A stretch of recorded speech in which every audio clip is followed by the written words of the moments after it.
This is the story Daniel. In the Bible, the man who would not bow the fires of Babylon burned bright the night they brought the captives in. Daniel was young then, perhaps no more than 16 or 17 years of age, when the soldiers of Nebuchadnezzar swept through Jerusalem like a consuming wind, tearing the finest sons of Judah from their families and marching them westward into the heart of an empire that worshipped gods made of gold and stone. The year was approximately 605 BC, and the city of David wept as its brightest children were led away in chains. But Daniel did not weep for long. Not because he lacked grief.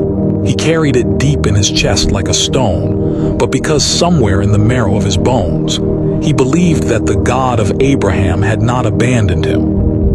That belief would be tested in ways he could not yet imagine. The choice at the king's table, Babylon, was a city unlike anything a young man from Judah had ever seen. Its walls rose so high they seemed to press against the heavens themselves. Its hanging gardens cascaded with impossible color. Its temples roared with incense and the shouts of priests, and its streets teemed with merchants, soldiers, and slaves from a dozen conquered nations.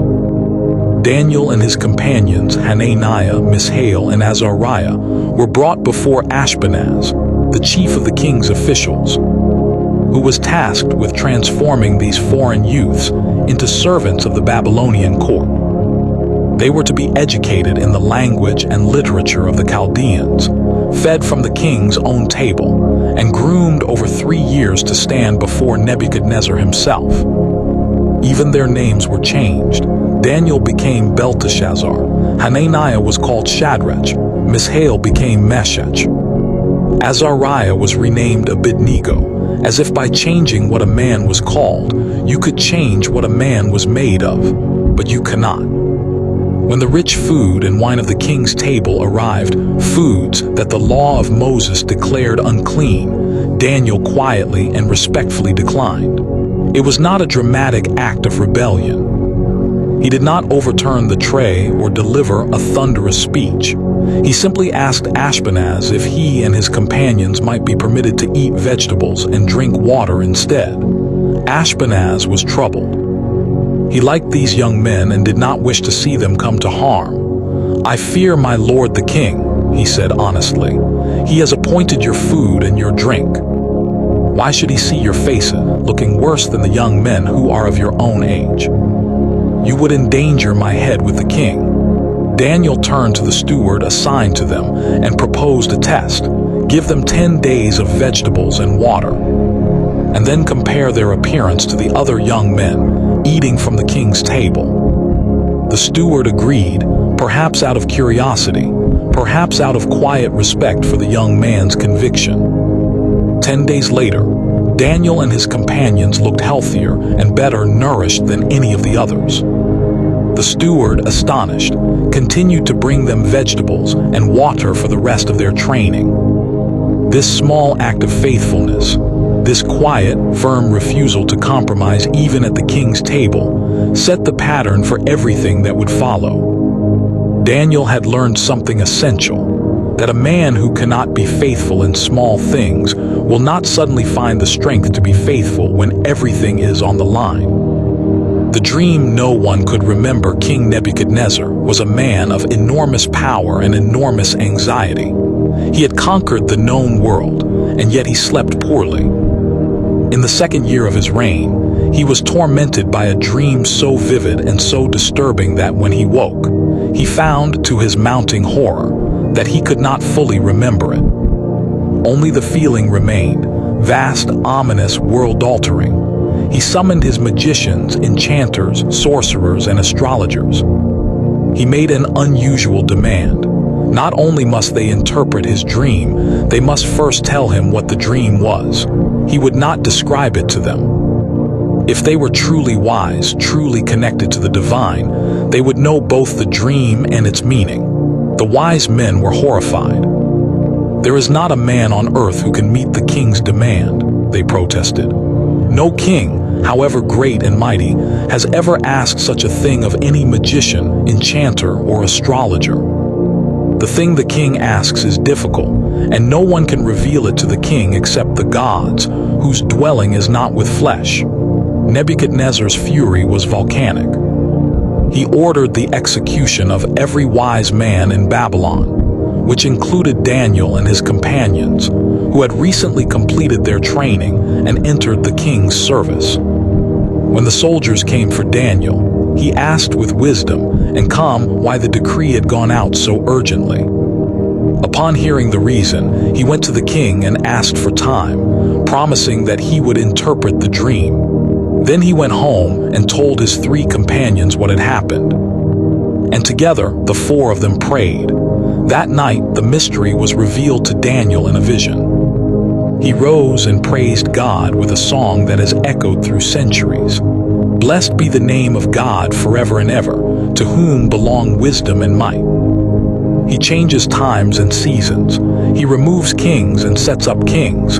He gives wisdom to the wise and knowledge to those who have understanding. In the morning, Daniel was brought before Nebuchadnezzar.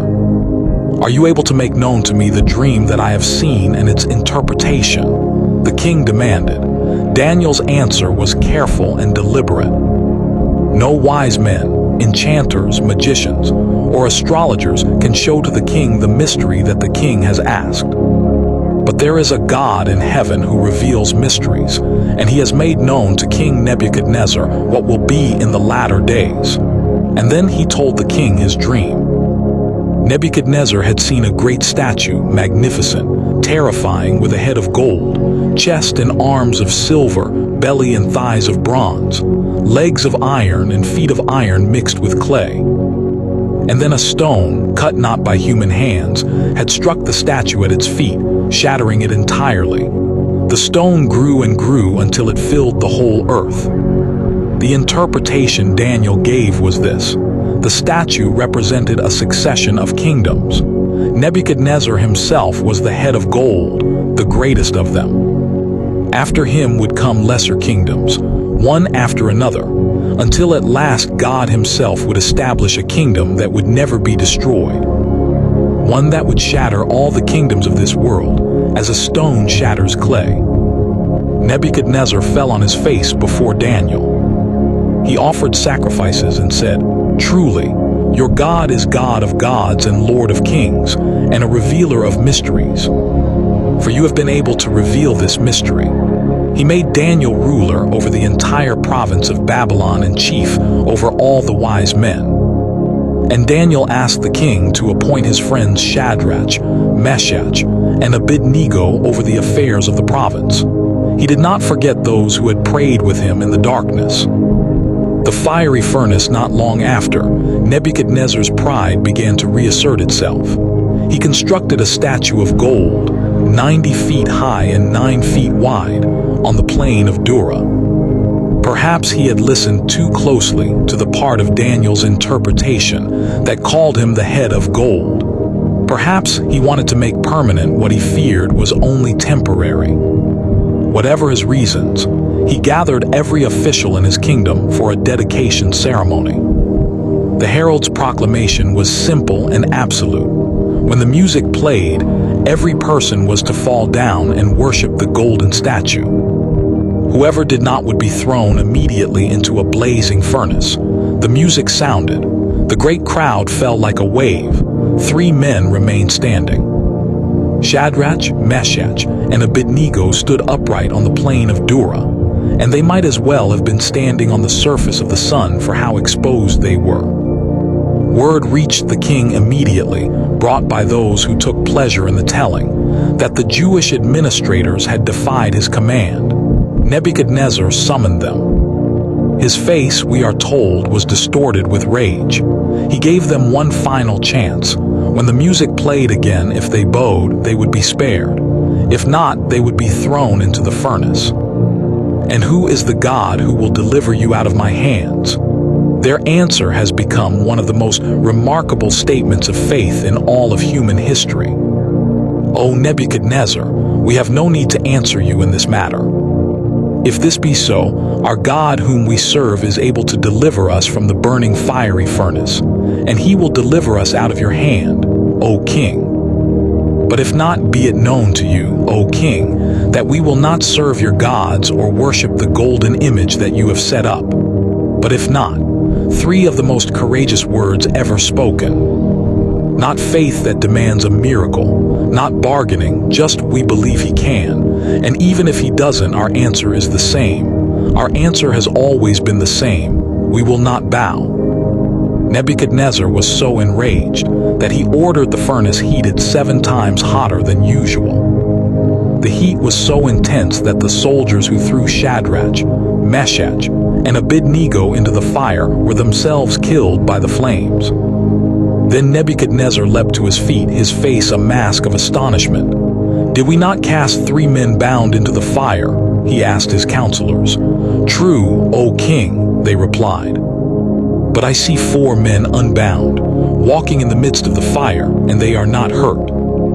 And the appearance of the 4th is like a son of the gods." Nebuchadnezzar approached the mouth of the furnace and called the men out. They emerged without a single hair singed, their robes untouched, not even the smell of smoke on them. Who was the 4th figure in the fire? Theologians have debated it across the centuries.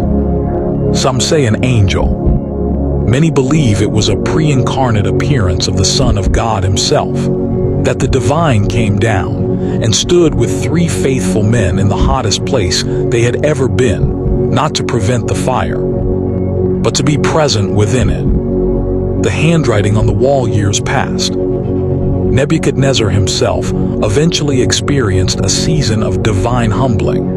He was struck with a madness that caused him to live like an animal in the fields for 7 years, eating grass like an ox, his hair growing long and his nails like claws, until at last his reason returned to him, and he lifted his eyes to heaven and acknowledged the sovereignty of God.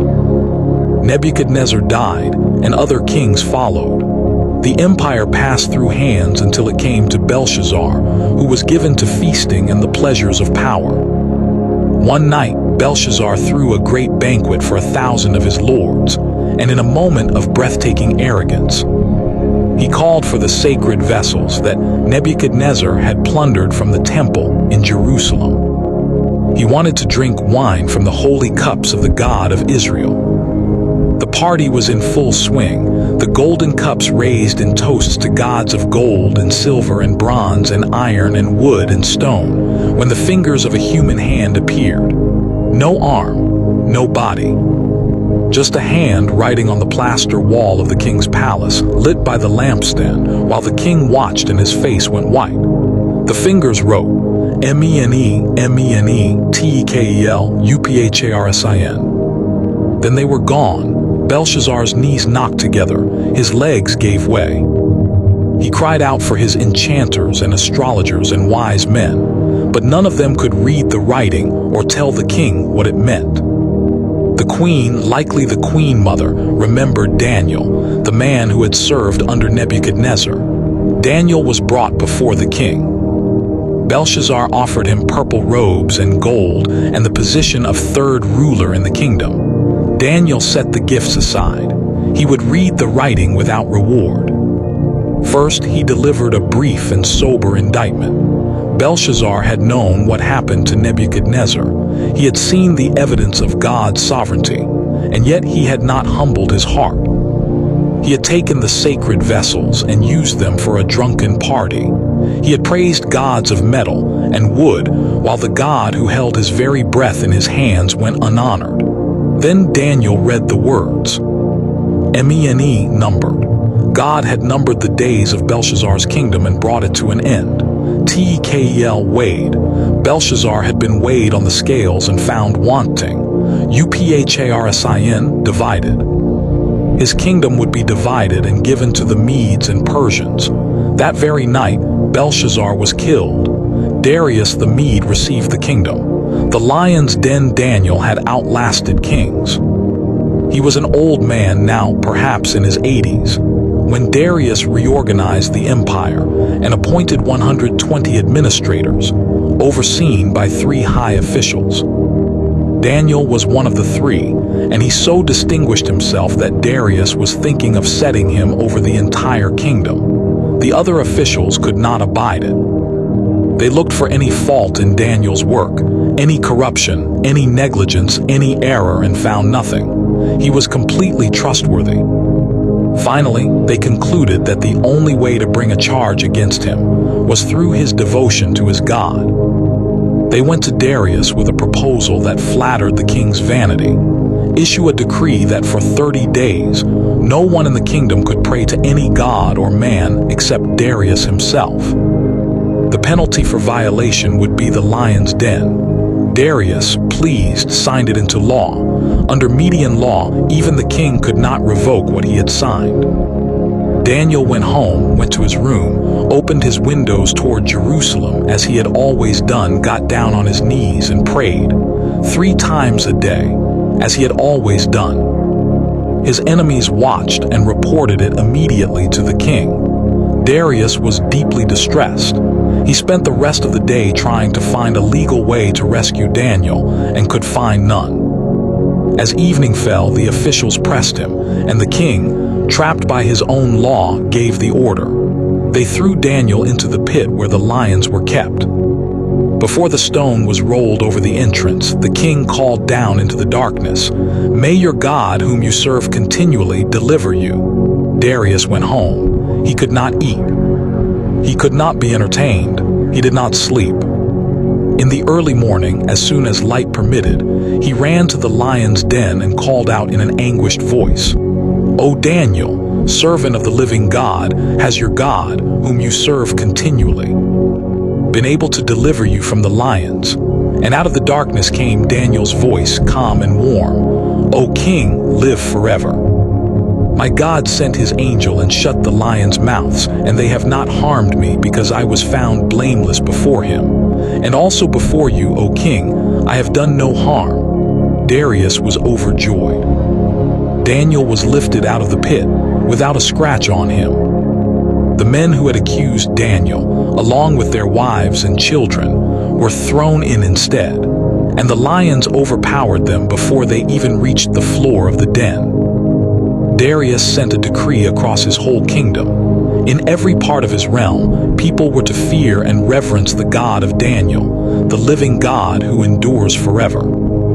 The visions in the later years of his life, Daniel received a series of extraordinary visions, cosmic dramas that were not for his age alone, but for ages yet to come. He saw 4 great beasts rising from a churning sea, each representing a world empire that would oppress God's people. He saw an Ancient of Days seated on a throne of fire, surrounded by 10,000 times 10,000 heavenly beings.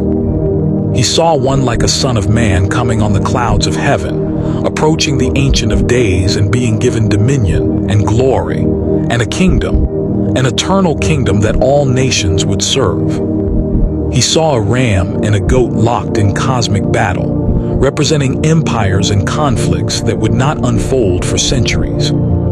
He saw a vision of 70 weeks, a mysterious timeline pointing toward the coming of a chosen one, the Messiah, and the ultimate resolution of history's long conflict between good and evil. These visions troubled Daniel deeply. He fasted, he prayed, he mourned.